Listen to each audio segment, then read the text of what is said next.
Hey loves, welcome back to my channel. In today's video I'm going to show you how to make a closure rig on a sewing machine, so stick and stay with me.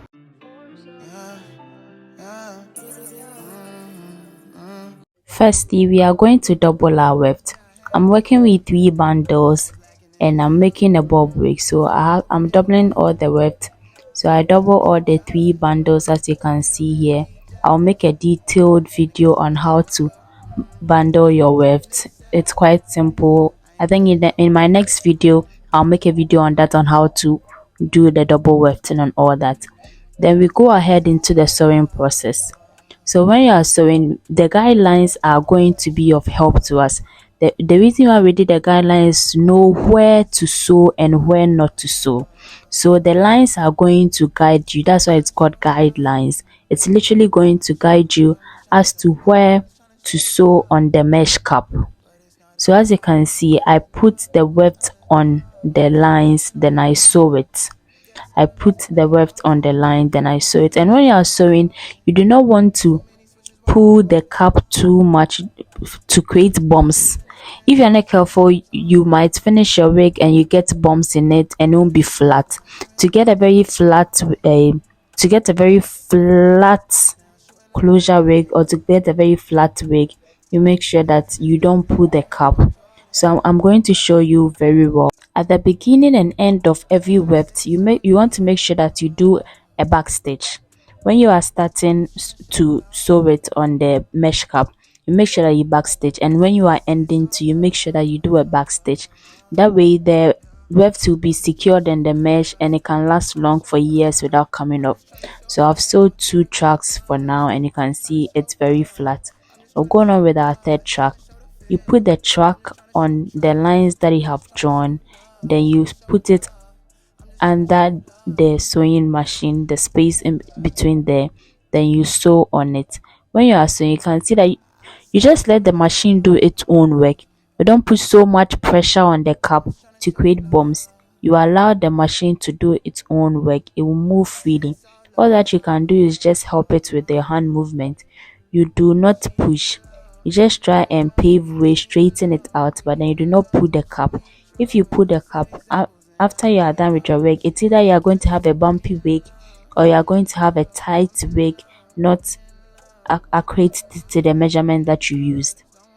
So if you used like 22 inches circumference and you are not careful, you might end up with a 21 circumference wig and it will be so too tight for your client. So when you are starting to do the weft, you make sure that you do a back stitch, just that you can see there. I like to back stitch like 3 or 4 times before I sew, just to make sure that it is very secure and that the threads will not be coming out after a short period of combing the hair and styling and all those things. Yeah, so as you can see, you just straighten the cap and let it do its own work. You don't pull it. You just let your hand help it just a little bit and straighten it to see the lines. Then you put the weft on it on the lines so that it can be very smooth and all that, but then you do not push or pull the thing. Just make the machine do its own work and make sure that you do a back stitch each time you are starting a new line, and then each time you are ending, make sure that you do a back stitch. So as you can see here, just watch. When sewing the weft onto the mesh cap, there are certain things that you just have to take note. First, you want to make sure that you are sewing on the guidelines, because that is helping you and guiding your way through. And second, you want to make sure that you are doing a back stitch each time you start and each time you are ending. And also make sure that you are not pulling the mesh cap. Your hand is just guiding you and you just let the sewing machine do its own work. But sometimes it feels a little heavy, so you just use your hand to guide it through, but you do not pull it. Just use your hand softly and guide it through. With the back stitch, you want to make sure that you are back stitching at least an inch, just like I'm showing you just how far I do the back stitch. So just like an inch, you sew forward, then you sew backwards again. You sew a little, then you sew backwards again. So I backstitch 3 or 4 times, just 3 or 4 times. As a beginner, you should make sure that the backstitch is very important, because that is going to make sure that the wefts are very secured on the mesh cap, and it's not going to start falling off as time goes on. She need love, I need love, he need love, we need love, she need trust. I set examples and I need her. She killed the cancer, so we in love. She in love, I'm in love, we in love. With all the music, cause I'm in touch. Don't wanna lose it, I put in work, yeah. I say it's all love. I'm just tryna show love.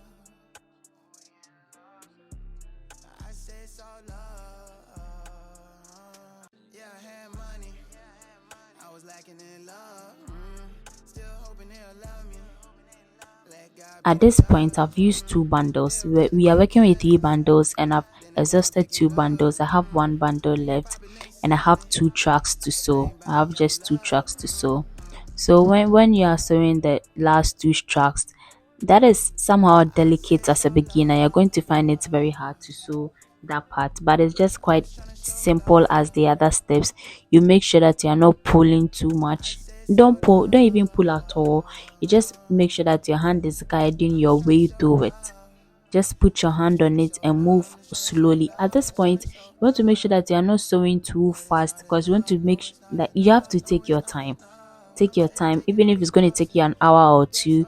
Take your time and do it well. As you do it often and as you progress, you can be able to do it within 15, 20, 30 minutes, all depending on how fast you can learn and how you grasp things faster.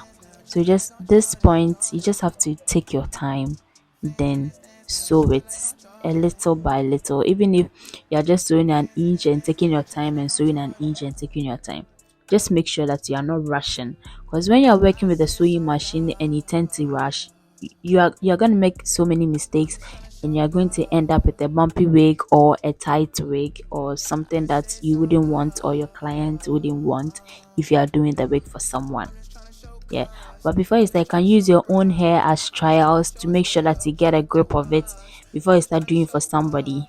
Yeah, it's you want to make sure that you are doing your back stitches each time you are ending it a weft. You have to make sure that you do a back stitch to secure it. Now we have our last track, but then before you do the last track, you want to cut the mesh cap underneath the closure, because you're not going to need that anyways. You can decide to cut it before you start the whole sewing process, or you can just wait and finish everything before you cut. But then when you cut it earlier, it gives you much room to work around with it. It makes the mesh cap more flexible to move around, because it gives you space. So I prefer cutting mine just when I have 1 track left to sew. And when cutting it, you need to make sure that you are not cutting too close to where your stitches are, because it can unravel.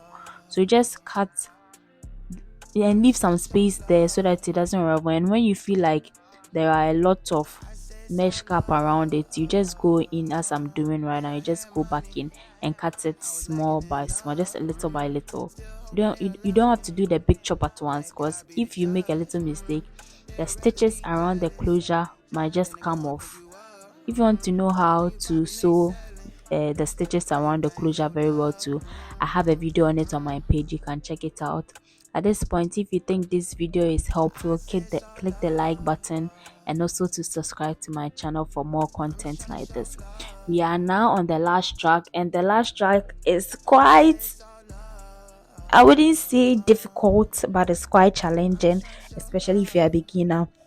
You want to make sure that you are taking your time, because the last track, you don't have to sew on the closure. You have to sew just behind the closure and very close to the closure as well. You don't want a space between it, but then you don't want to sew onto the closure. The weft shouldn't cover the closure. You just have to be underneath it, just like when you're doing the double weft, in which I will upload a video on it. So you just make sure that it is beneath the closure, not on top of the closure. Take note, not on top. And then you take your time. At this point too, if you pull the cap, you are going to have bumps at that area, and that is an area that you do not want to have bumps. That area has to be very flat. It was when you wear your wig, it's going to be bumpy, and even the flat iron is not going to help. So at this point, just take your time.